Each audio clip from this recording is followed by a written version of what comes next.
sabi nga nila, engagement is the key.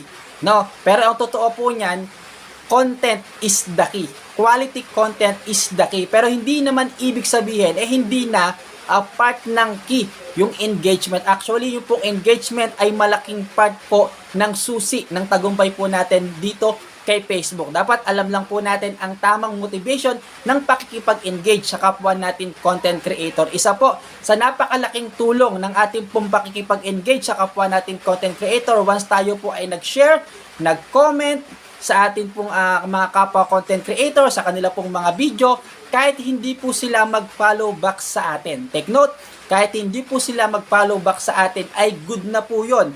Bakit? Dahil mare-recommend na po ni Facebook sa kanila yung pong ating mga content. So, pwede po yung dumaan yung ating mga video sa kanilang mga timeline kahit hindi po sila mag-follow back sa atin. So, hindi po lugi. Hindi po sayang ang pakikipag-engage po natin sa kapwa natin content creator. Kaya wag po tayong ma-stress na tuwing makikipag-engage po tayo ay kaunti lang ang bumabalik po sa atin. Hindi po totoo yun.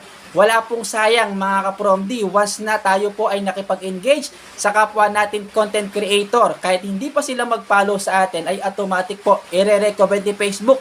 Mas lalawak po yung visibility nung ating pong mga video, mas malalawak yung reach yung ating mga video, yung mga content creator na nakipag-engage po tayo, i-recommend po ni Facebook yung ating mga video sa kanila. Kaya wag po tayong malungkot. At kung sakaling syempre, sila po ay mag-follow back, sila po ay makipag-engage din sa atin, mag-share din po ng ating mga video, ay syempre, super thankful po tayo doon. Pero hindi dapat ang maging basihan ng ating pakipag-engage sa kapwa content creator kailangan balikan nila tayo na para bang may utang sila sa atin. Hindi po ganon mga ka-PROMD.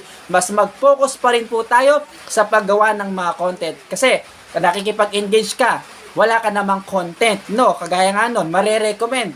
Sinabi ko kanina na mare-recommend po ni Facebook yung ating mga video doon sa mga kapwa natin content creator na tayo po ay nakipag-engage sa kanila, nag-comment, nag-like, nag-share, nag-follow po sa kanila kahit hindi po nila gawin sa atin yon. So, mare-recommend po yun. Paano magkakaroon ng recommendation kung wala naman tayong halos post ng mga quality content or halos wala po tayong post? Marami po, sobrang dami na. 5,000 followers pero ilang piraso pa lang, wala pang 20 ang kanilang content. Wag po natin hayaan ganun. Samantalang nakipag-engage, mag-focus po tayo sa paggawa ng quality content. For more updates, follow nyo po ako at pakishare na rin po ang video na ito. Salamat po!